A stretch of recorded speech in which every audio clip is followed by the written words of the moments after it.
Who in here has heard of Trammel or ego death? Oh, everybody. There you go. You're talking to friends. Love it. Can y'all introduce yourselves? Tell me a little about y'all's background, and what y'all are working on. For sure. Both mics, right? Sweet. Hey, everyone. Excellent turnout. Kind of before I do the quick background on myself and on Trammel, there were quite a few hands that went up at the beginning for like who's here for the first time. Curious, how many of you would say you're relatively new to Bitcoin? Anyone? Okay. A few people. Awesome. Thank you for coming out. I also know that last week was Nashville. I wasn't there, but I know that a lot of people here in the room were in Nashville. And just like kudos, appreciate you coming out to support this event, because I know that was a lot and a lot happened. And I think my introverted self would probably just need to be like on a couch for a week straight after all of that. So thanks for making it out. I'm Stephen Cole. I've been in Bitcoin since 2013. Organized Bitcoin meetups for quite a while, and meetups played a big part in my personal journey. So in 2013, that was really my introduction to Bitcoin. Roger Ver and Andreas Antonopoulos ran Bitcoin meetups in the Bay Area, where I lived at the time. And I think that being in the same room with people who are interested in this stuff really accelerated my own personal journey and understanding of all of this. Most of my background is kind of web technology, so I manage software engineering teams in the Bay Area for a couple of startup companies in the cloud computing and the AI space, kind of between 2010 to 2017. But then 2013, got into Bitcoin. It started as the passion outside of work, and for the last few years has become the full-time focus. I've been angel investing kind of with my personal capital into the space since 2016, and joined Trammel Venture Partners, TVP. Our office is just a couple blocks that way. And we invest into early stage companies, Bitcoin native startups that are laser focused on building on Bitcoin as a technology stack. And so I'm a venture partner with TVP and continue to do my personal investing in the space as well. Thank you, Stephen. And Matt Snow is also in Trammel, right? We got Matt Snow, we got Zach Young in the room, got some TVP representation. There you go. Andy, can you tell us about ego death and you? Yeah, so I have a background not so much in technology, more in the finance world. I also, I guess, went through an entrepreneurial journey as well, which kind of, long story short, led me into the venture space. So co-founded Ego Death Capital a little over 2 years ago now. We invest in companies building in the Bitcoin ecosystem. Pretty traditional venture model. We're very, very supportive of the companies we invest in. It's kind of insane to see what has happened in the ecosystem since we started the fund. We kind of had a thesis 2.5 years ago that some of the changes on the main chain would enable this enormous amount of development to happen. And then it kind of is happening, and you're like, holy shit. Even more than we could have probably imagined. So that's really, really exciting. I mean, some of it is a little like crazy what's going on that we don't love, but it's just seeing the amount of excitement and buzz around Bitcoin in the last couple of years, and particularly now, is just really exciting. Awesome. So we're going to jump into the questions.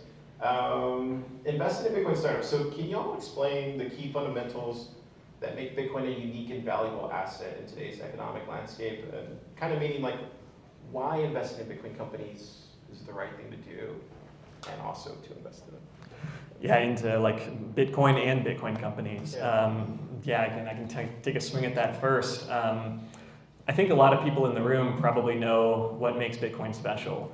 But for me, I think there was a really interesting point in my journey where, I saw it for the first time and really jumped to payments. Like money to me as a US citizen, born and raised, lived my whole life in the US, money meant payments, and it kind of meant like going to a cash register and buying something and transacting. And so I immediately jumped to thinking about that when I encountered Bitcoin, and just kind of thought like, Bitcoin is this new form of fintech, financial technology. And show of hands, how many people here would say Bitcoin is fintech? It's not a trick question. Like, Bitcoin is financial technology. What I think is a little less obvious, and why a lot of the world may be missing this thing, is because it's not just financial technology. I think it's also occupying this whole other category that most people don't even think about, which is mon-tech, maybe, like monetary technology. Because it's not just competing with the payment rails. It's not just like how do we get value from point A to point B. It's also a savings vehicle, and it kind of fulfills all of these different functions or layers of money in a way that goes, like, yes, it is fintech, but it really goes beyond that into different territory. And I think that's one reason why there's still, even 13 years or however old Bitcoin is, like so little awareness around some of this. Because we are taught a lot about finance, we think a lot about finance. We don't think critically as much about like money and why we use the money that we use. We just sort of look around and do what the rest of everyone in society does. But when you kind of stack Bitcoin up next to other forms of money, like dollars or like gold, and you just kind of look at first principles, like how easy is it to send this stuff? How portable is it? How scarce is it? Like, is the supply strictly limited, or can some central party print more of them? There's probably like 8 or 10 attributes that you could stack up for those different forms of money. And I think Bitcoin just like knocks the others out of the park. It's like superior to gold, superior to dollars. The only area where it's really weak, I think, relative to those others is familiarity. Like it's so new, gold's got thousands of years of established history. And so when times get crazy, people are like, all right, time to stack gold rocks. And Bitcoin doesn't have that. And what I think is cool about that is that if you just tweak the framing of that a little bit, then you could say that all Bitcoin needs is time. Like it really is unique and what is amazing in many ways, and just the awareness hasn't spread, and that comfort level socially that people have with it just isn't there yet. And that's not to say we have to like ossify the code and like never make changes. We should continue to improve, but there's so much upside just from people understanding what it already is, I think. Yeah. Andy? I would also add to that, I think it's education, awareness, but it's also the technology. Like, it's still like not that easy to buy Bitcoin. It's not that easy to hold your Bitcoin. It's not easy to use your Bitcoin. I mean, in the US, we have some pretty great platforms now. Unchained is great what they're doing with help being in custody, but they have such a journey to like really developing amazing products, and they're on that journey. But if you're in other countries, like it can still be really, really hard even just to buy Bitcoin.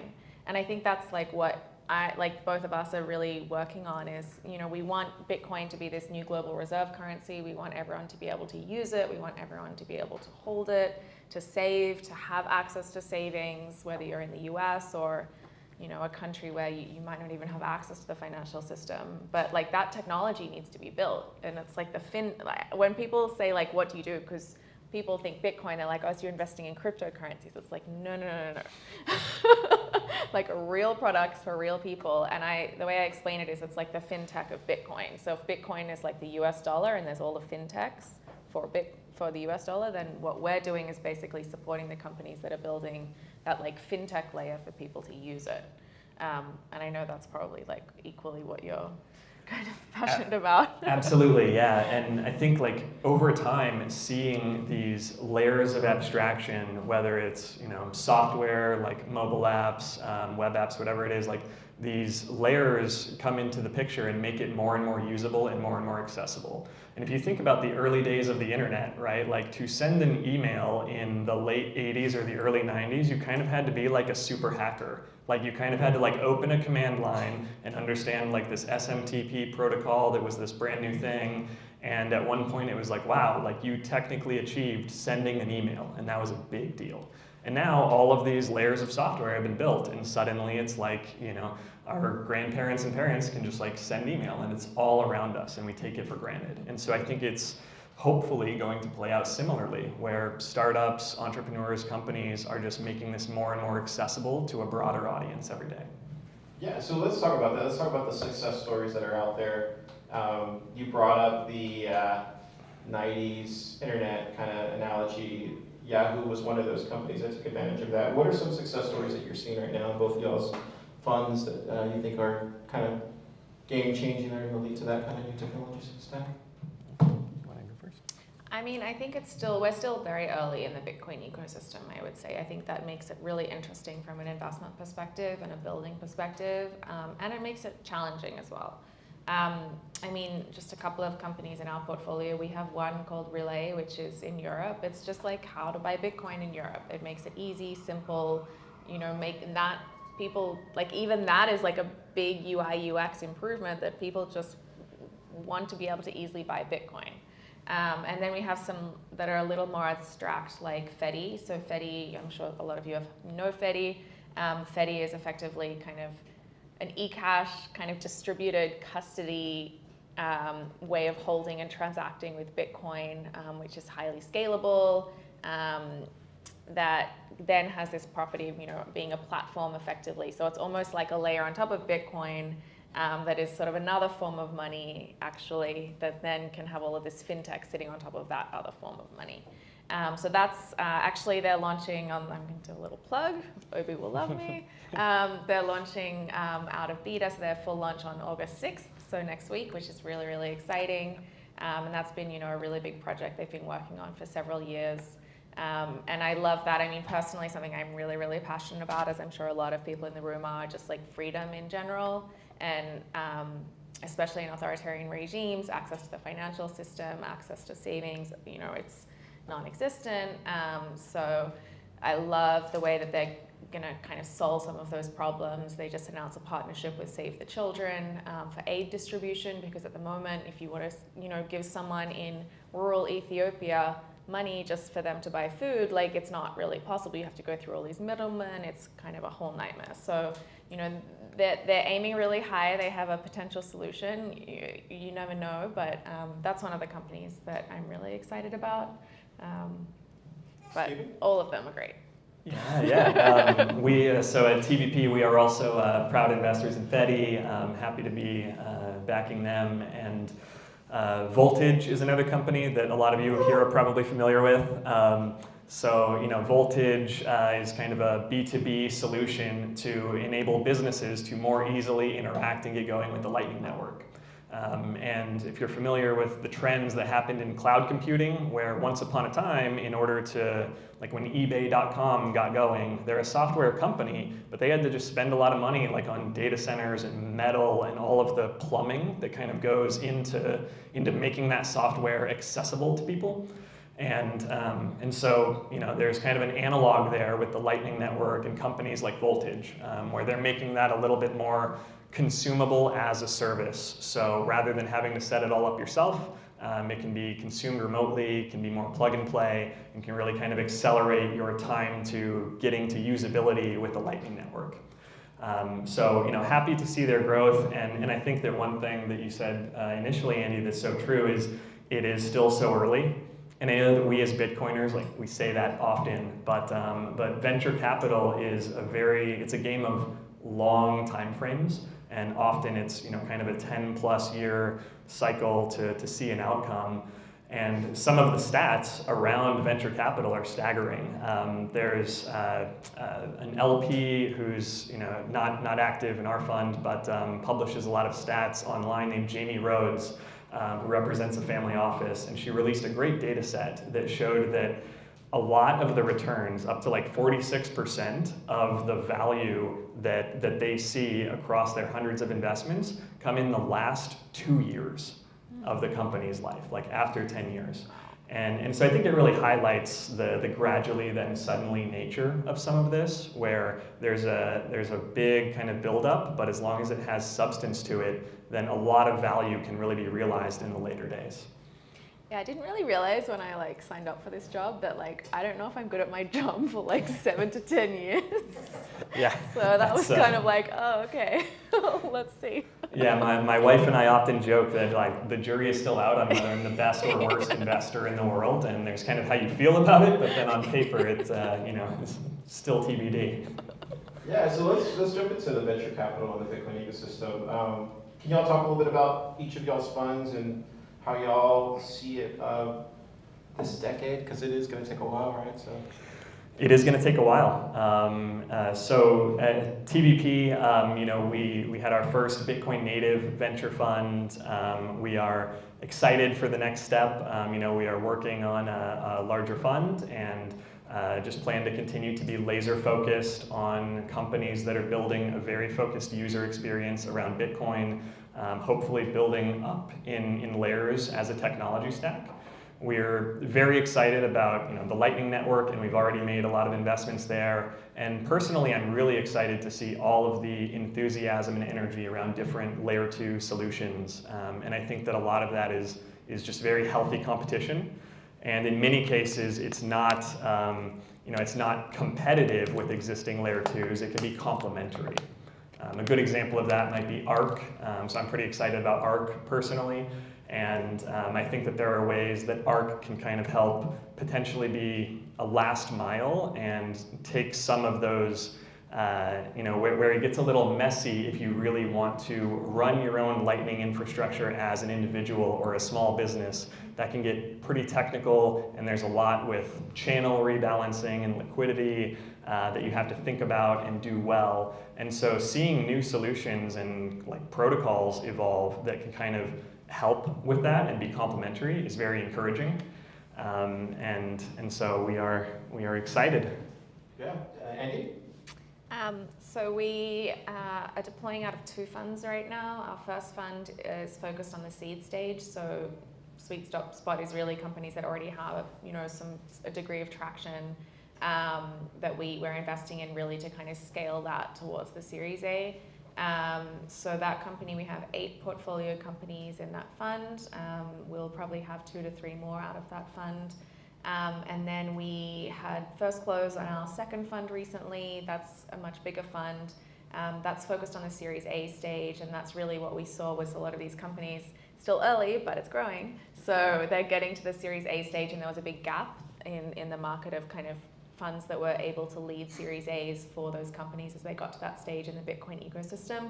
And the problem is a lot of venture capital funds outside Bitcoin, they don't get Bitcoin. And they won't invest in Bitcoin. They don't know how to support those companies. You have a lot of funding coming in now of these layer 2s, they're basically crypto on Bitcoin, but they will all require you basically to do a token, a near-term token. And there's this whole world that's doing that.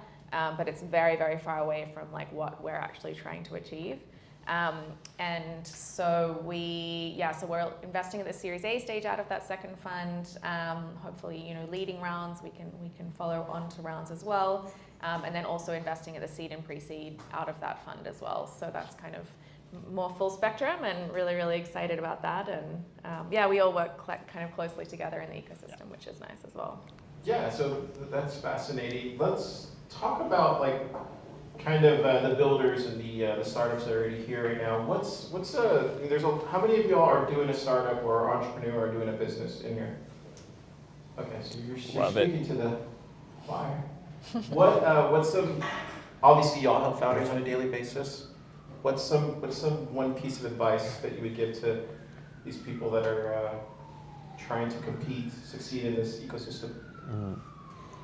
I think one thing that is useful to keep in mind is a lot of us in the room are Bitcoiners kind of on many levels, and there's a philosophy to that, and in some cases there can be a lifestyle to that, and personally I love all of that. But when it comes to building a business, I think a really useful framework is kind of less philosophy and more right tool for the job, and being able to articulate why your company is choosing to build on Bitcoin, build around Bitcoin, integrate with Bitcoin, not just because you're a Bitcoiner, because then you have to kind of sell them on Bitcoin.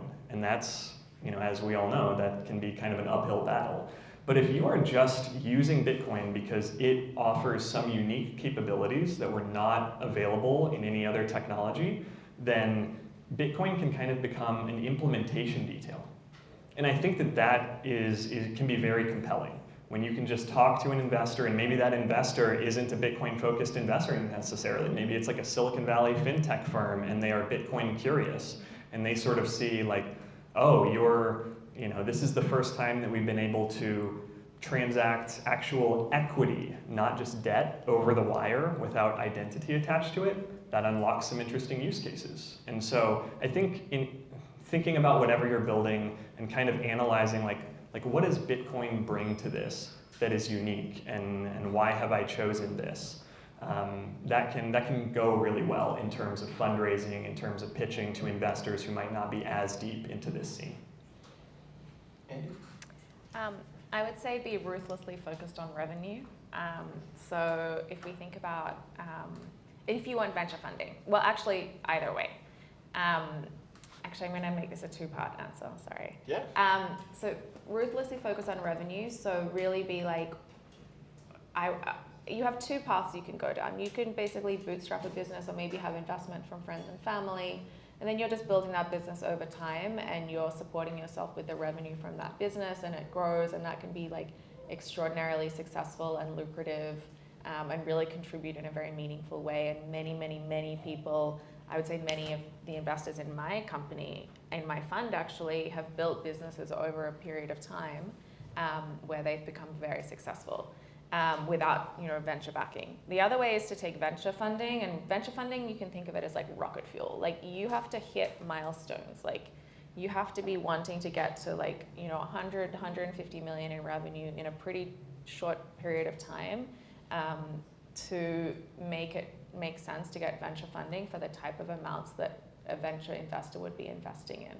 And so either way, you have to be ruthlessly focused on revenue. And I think we're sort of beyond the world where it's fine just to have like some user numbers like Twitter, right? They had great users, but they didn't have any actual revenue. And I think we're sort of, in the Bitcoin space, we want to really look for businesses that are sustainable. That doesn't mean you have to be profitable day one, quite the opposite, but you have to have a path to sustainability.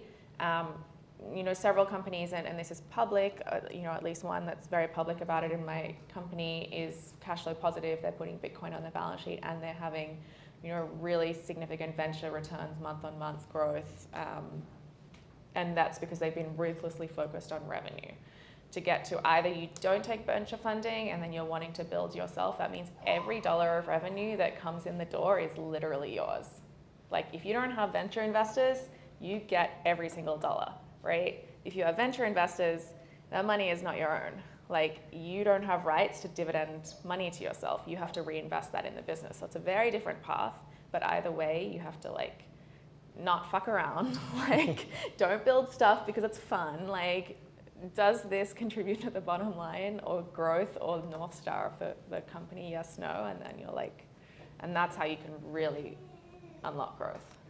And I think something you touched on there is really important, like that venture isn't the only path, and that there can be fantastic businesses that are not venture-backed businesses.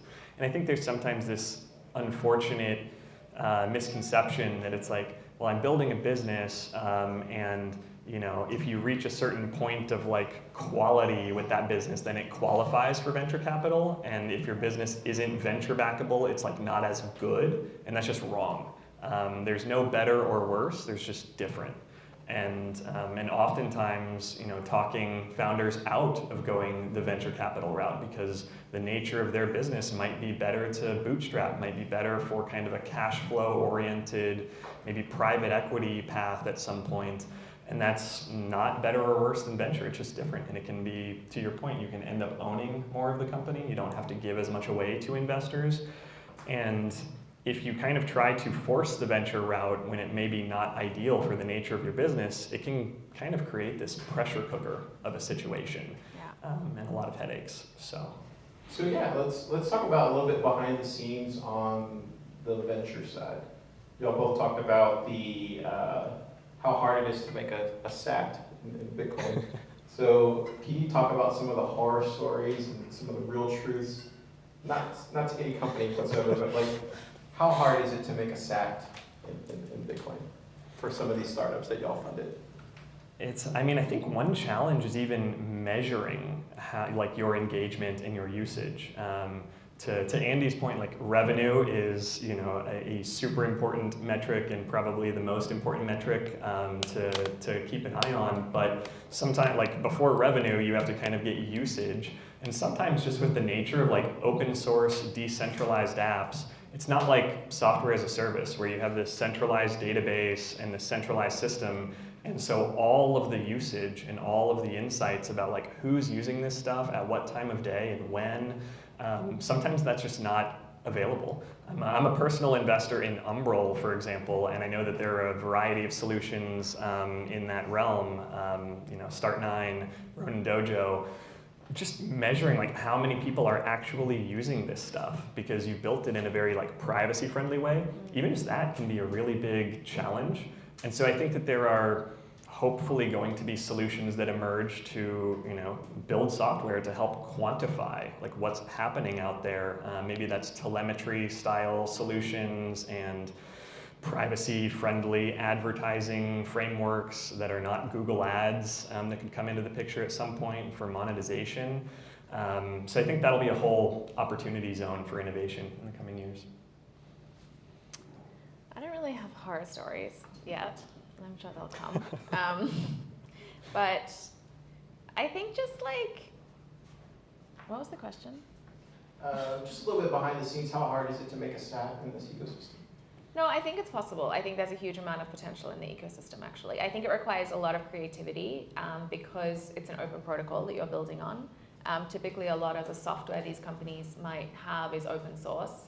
So you don't have the same kind of competitive moats. Like, so one thing, a key thing we look at, like for us to invest in a business, it has to be a business that has the potential to create what we call create and sustain a competitive moat. So that is like, you can't just have like 10 competitors coming in doing the same thing and therefore like you're all, you know, earning 10% of the pie of that market. Like what's going to make you the one that is able to capture 90% of that market? And it used to be more straightforward because you had centralized data like a social network of Twitter. It's not as straightforward anymore. And so that's like a key thing that we find with a lot of companies that come to us is like, okay, well, how are you going to do that? So it just requires a lot of creativity, and I think that's challenging, but it's also really exciting. And I think it just means it's sort of creativity across the board. Like as an entrepreneur, typically, you know, the wisdom is like you're innovating in one thing. You might be innovating, like Dell innovated in the business model, or like someone else innovated in like the technology. So in Bitcoin, you're sort of innovating on multiple different kind of verticals of what a business incorporates. And so that can be really challenging, but it's also a huge opportunity. So I would just say it means you have to really think through what you're thinking about building. And the way we recommend, sorry. No, I was just saying that's a great answer. Okay. Like what we recommend doing, and anyone who is interested can just like drop a, like you can email me at Andi@egodeath.capital, or you can just submit a form submission on our website on the contact form, like I'm a builder looking for funding. So we have like an outline for an investor deck.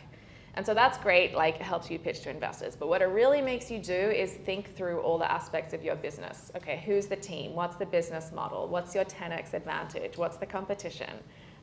What's your competitive moat? And that's what I think is really important. It's not just like, oh, this is cool, I want to do this. Like, before you invest all of your time, like your capital into a business, like really think through all of those things. Is this what you will spend the next 2 to 10 years of your life working on? Because like, if you're already at that point where you're thinking of an idea, like maybe there are other ideas, or maybe you just need to tweak some things and figure that out, and then it unlocks something. But by like opening that in your brain and creating and thinking about it, I think that like really can take you to the next level in terms of your business. Anything you want to add? I think too, like when it comes to user engagement and getting customers aware of your solution, staying cognizant that the world is so much bigger than Bitcoin Twitter or X. You know, it's great that we have that. I love that. A lot of us love that. But I've seen a lot of success with companies that will, you know, maybe they prioritize industry, like energy industry events because they are in the mining space and they're building solutions for miners.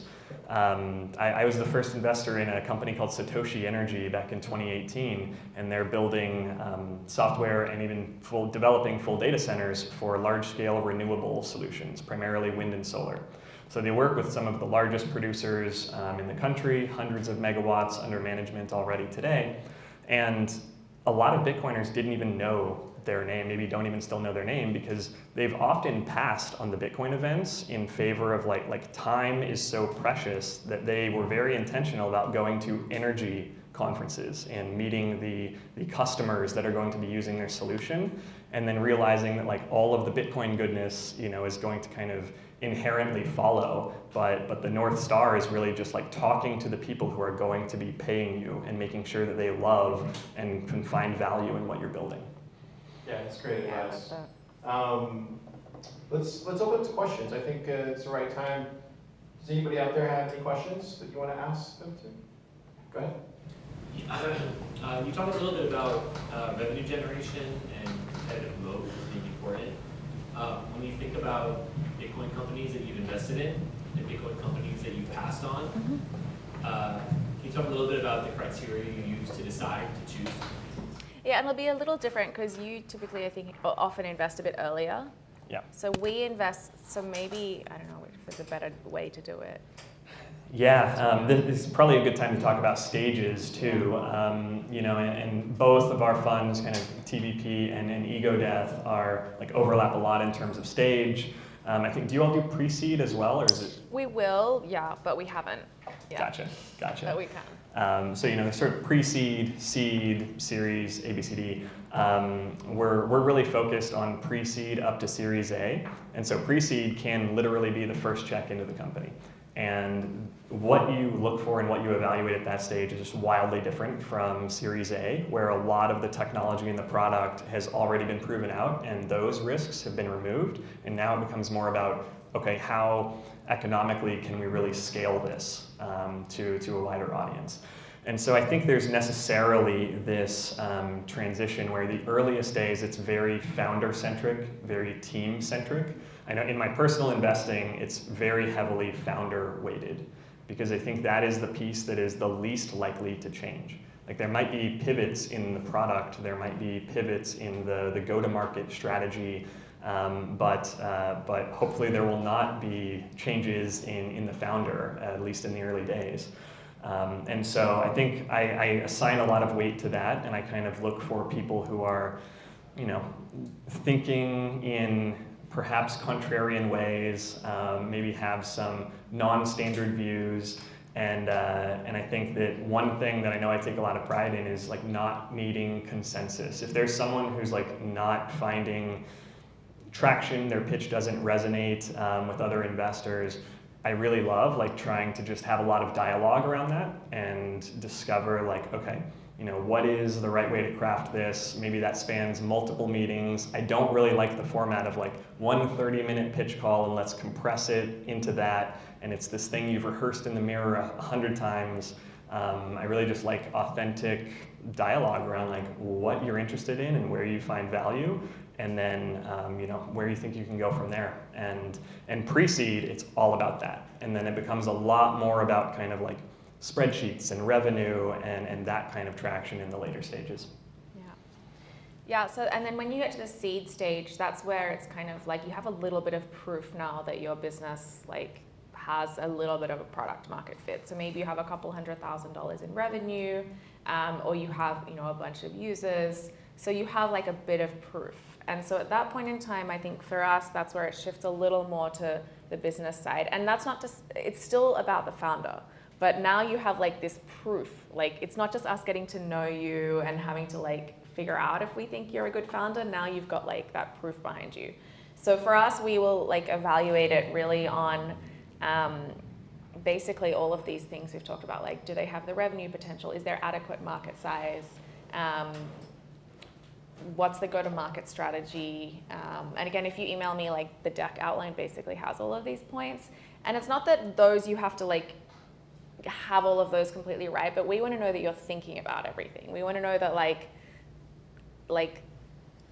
you've tried this go-to-market strategy. Okay, this didn't work, this didn't work, this didn't work, but this one seems to be promising, so we're going to explore that, and then we're going to do this and like figure it out from there, you know.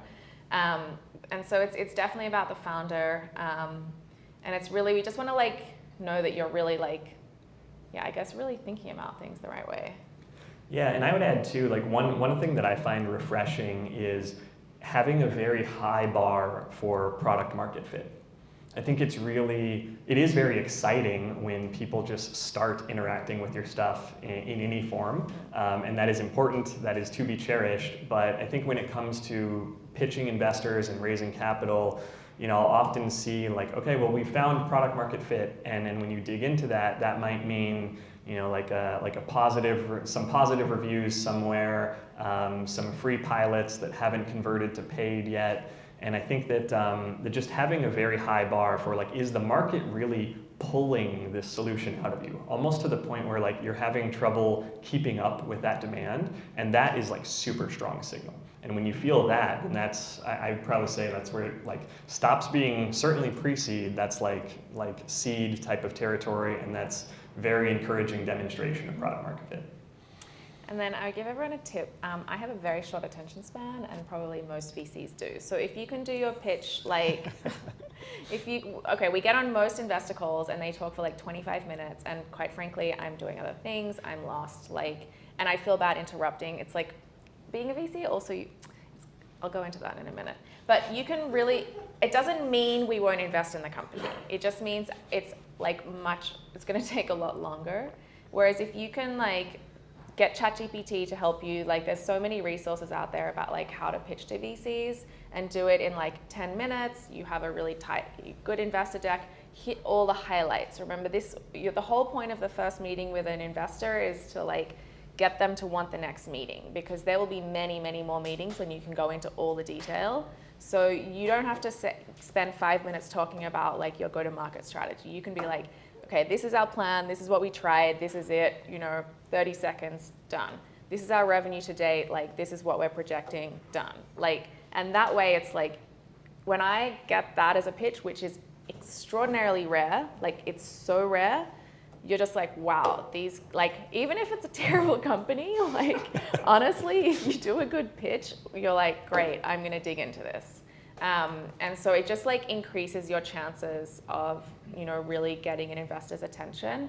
And we try and like look through that, because we know that like being a good founder and being a good pitcher is not correlated necessarily.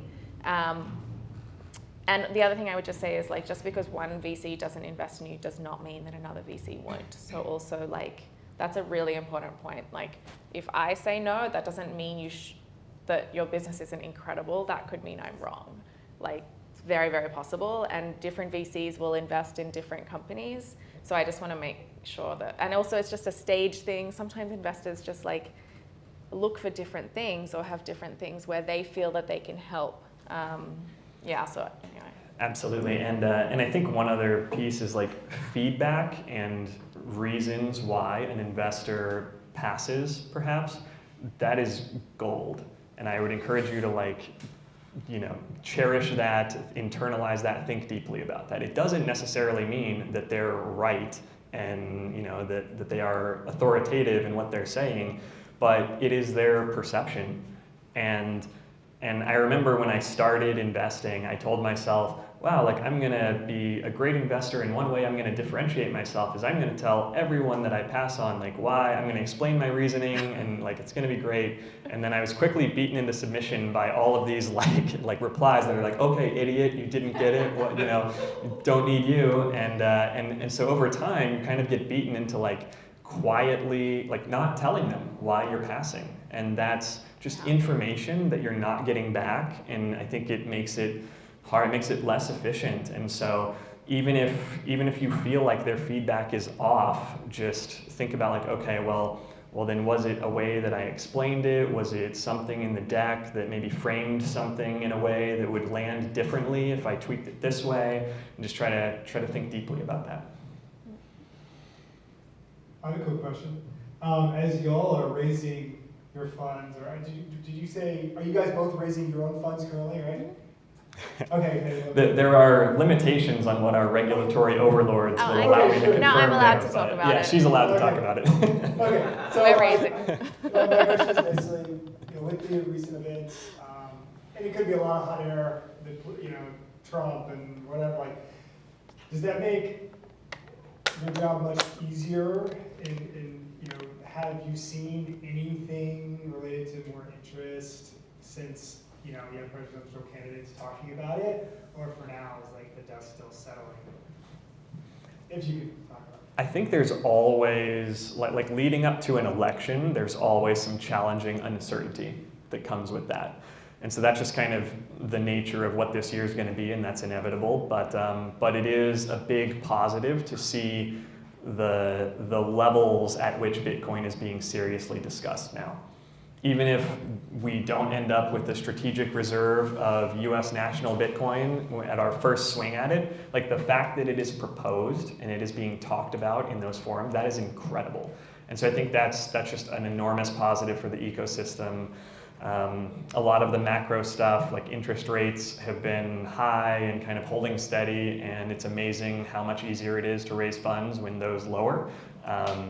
But all of this ecosystem is very cyclical with the Bitcoin price, and so difficulty of raising funds increases at certain points, and there is this irony of sometimes it is the most difficult to raise a fund and to get capital to deploy right at the time when it would actually be amazing to have capital to deploy, because the valuations have compressed and there are new companies being launched. It's just kind of the nature of the industry. So you both think you're really hot stuff, can double or triple a fund, for the alternative investment allocators. On top of that, you're also performing against your opportunity cost of buying the Bitcoin itself. Mm-hmm. Where do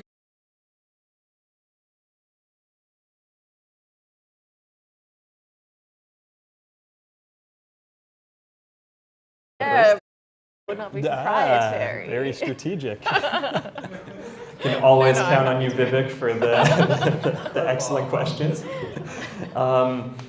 It's funny, like personally, like Twitter's been life-changing for me. I've met so many entrepreneurs, founders, and friends through Twitter. 100x the value of LinkedIn, like easily. There's a lot of noise on LinkedIn. And ironically, like I think that there is to this inflection point at which, once you hopefully build a reputation as an investor that's going to add value, then more starts coming your way.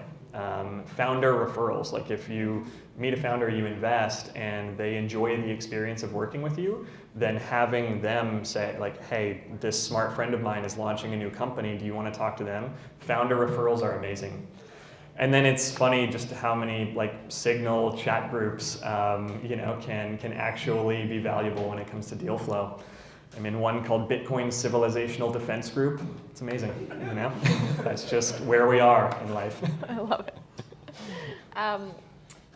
Very briefly, but we get ours similar, I think, founder referrals in general so we have 5 general partners and 3 advisors in the second fund. And so kind of amongst those networks, that's like pretty big. And we have form submissions on our website every day for companies looking for funding. We go through every single one of those. So that's, we also have that just inbound. And I'd say too, like if you are raising funds for a startup, kind of do due diligence on your investors too. If you can see what portfolio companies they have, and if you have a line of communication to any of those founders, asking them like, hey, was this investor awesome? Were they helpful in the ways that they said they would be helpful, or was there some expectations mismatch? And to the extent that you can be selective about who you give your scarce equity to, would encourage you to. Are there any projects in the Nostr ecosystem that you guys are taking a look at? It's a really good question. We haven't invested directly into the Nostr ecosystem yet. We're looking at one now that indirectly is. The Nostr ecosystem is challenging because it's kind of like Bitcoin in like 2015, 2014. It's so early. And so if from an investing life cycle standpoint, you're relying on the whole network to grow as well as the company to succeed at the same time. So it's like an extra level of challenge, an extra level of like massive level of something that could go wrong for investing. So there've definitely been a couple of companies, like Trammel is an amazing company. So 2 of my partners are advisors to Trammel. Love the founder Million. Like that's a really great company. I think 1031 invested in them. I think so. Yeah. And we look at Nostr companies every day. I think we go in waves. I would love to invest in a Nostr company, and I'm sure we will. We just haven't invested directly in a Nostr company yet. Same. Through TVP, nor me personally, have not yet invested into any companies in the Nostr space. I'm very optimistic about Nostr. Yeah. I think it is still very early days. Primal is my client of choice. I think that with the new protocol, it's often kind of the user experience takes a while to be refined and to really be beautiful. And it's just like really impressive how Primal is optimizing for, let's make this fast, let's make this feel like kind of the traditional web experience, even though under the hood it's happening in this decentralized way. So I'm just as a user, really excited about what they're up to. And I'm like super excited about Nostr, and particularly all of the applications that are not social media, actually. I think the decentralized identity aspect of Nostr is incredible.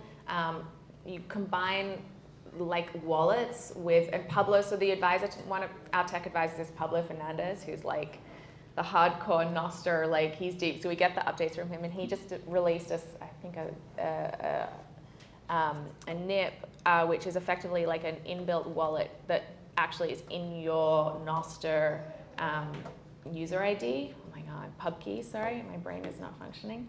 So things like that are fascinating because effectively you're then, and I've had it, you can just send money, you just look them up on Nostr and you send them money. It's totally decentralized. The user experience is incredible. It's so much better than what we're experiencing these days with PayPal. Like, the extraordinary oversight, overreach of the government makes the user experience of something like PayPal now just terrible. Like I've been trying to use it the last few, it's like a disaster.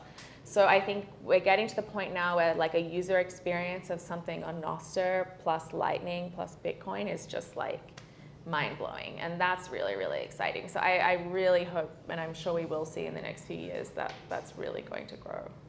I'd agree, and I think a lot about Keybase. I don't know if any of you used Keybase years ago, and I think this was kind of before Zoom acquired them, which was a little bit of a strange curveball to me. But at one point, Keybase was kind of this position to be this anchor point where you had someone define their profile and their identity, and then they could link up all of their social accounts. And so you could see, oh, well, this is Stephen Cole's cryptographically proven account, and this proves that that's his Twitter, and this is his GitHub, and whatever it is. And I think Nostr has an opportunity to kind of be the underpinnings of something like that, which is pretty exciting. And one thing which I've been researching lately, so I don't know if you guys, or I hadn't realized that Russia did this massive cyber attack on Estonia in 2007, which took down the country's entire infrastructure, literally had them cut off for weeks. And after that, Estonia implemented an extraordinary level of cyber awareness amongst its population, but also this identity signing. So basically a digital way of signing for a huge range of different things. So there is a precedent of a country which is effectively implementing it's not decentralized, but digital identity in a really systematic way. And I think it's just self-evident that we will need that in the world we're going into.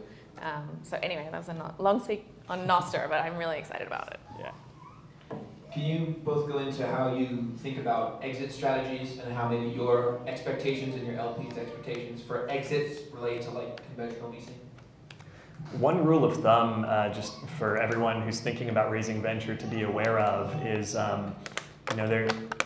for VCs, there's kind of this function of depending on the fund size that the VC is deploying capital out of, typically each opportunity that they make, in order for them to write a check, there has to be the potential for that investment to return at least the entire fund.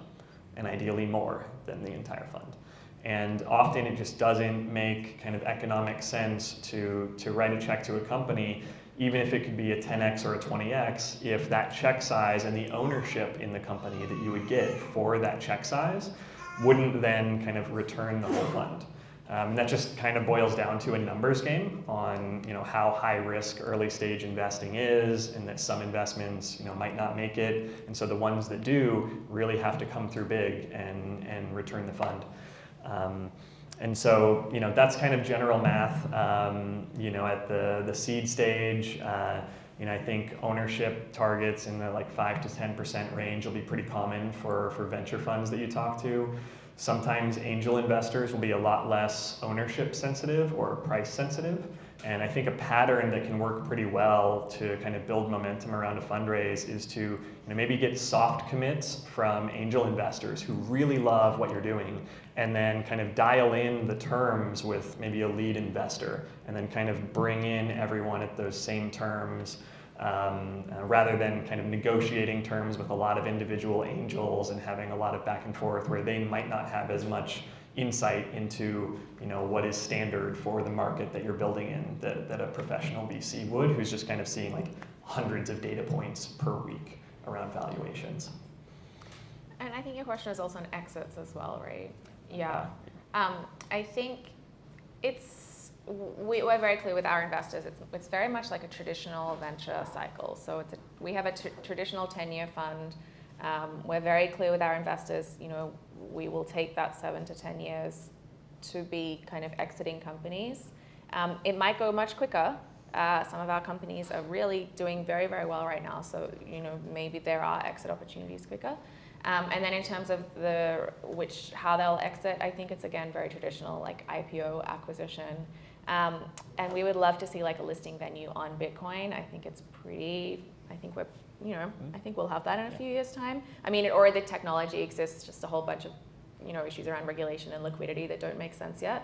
But I think that would be a pretty no-brainer in a few years' time. But it's once a company is mature enough to do the IPO.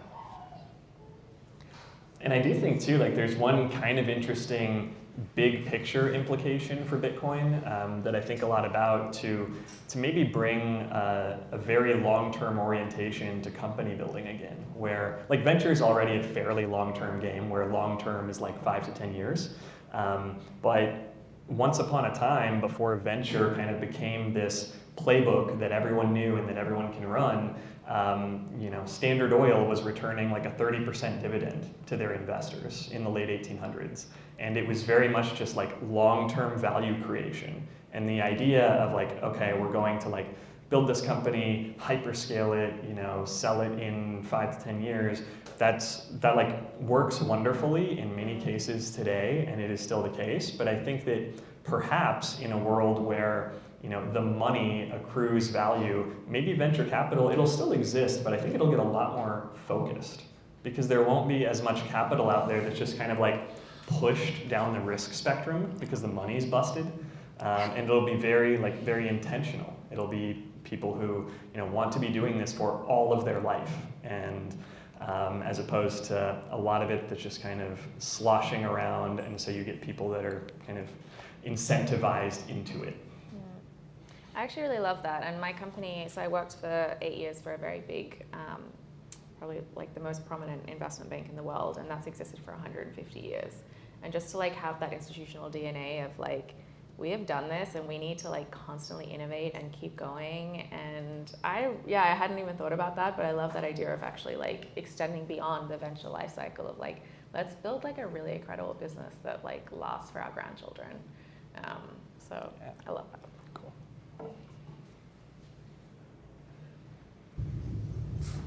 Correct. One more question here. Thanks, I took notes. So I need the right tool for the job, and Bitcoin is an implementation detail as a way to speak to generic investors. And then when speaking to Bitcoin investors, Andy, you said we don't need, is this recorded? We don't need an altcoin or an L2, we can just use Bitcoin. Thank you.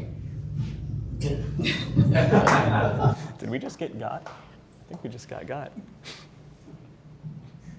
Yeah, but you're like, you don't need to list a token for us to invest, is what you're saying. Yeah, definitely. Sam's Yes. a jokester. Okay. Okay. But I'm serious. Anyone else? Simon, you got a question, come on. No, I don't actually. Well, Come up with well, one. last question, all right. I already said that last week. I'm running some investor due diligence to make sure you guys have my same values. What does today mean to you? Whoa. August 1st. What is today? Mean? Oh, in that sense. I grew up in Australia. You can ask my business partner, Preston, who was in the military for 20 years. So the sequencing of the letters, UASF, so the user-activated soft fork in Bitcoin lore. I smile every time that I see that hat. I think this is like random anecdote, but like in my personal Bitcoin journey, I talked about earlier how I kind of like heavily indexed on payments early on.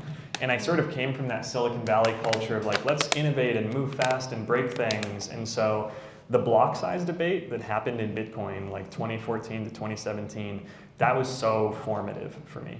Before that, I kind of thought like, change the block size, like it's code, let's go guys, let's scale.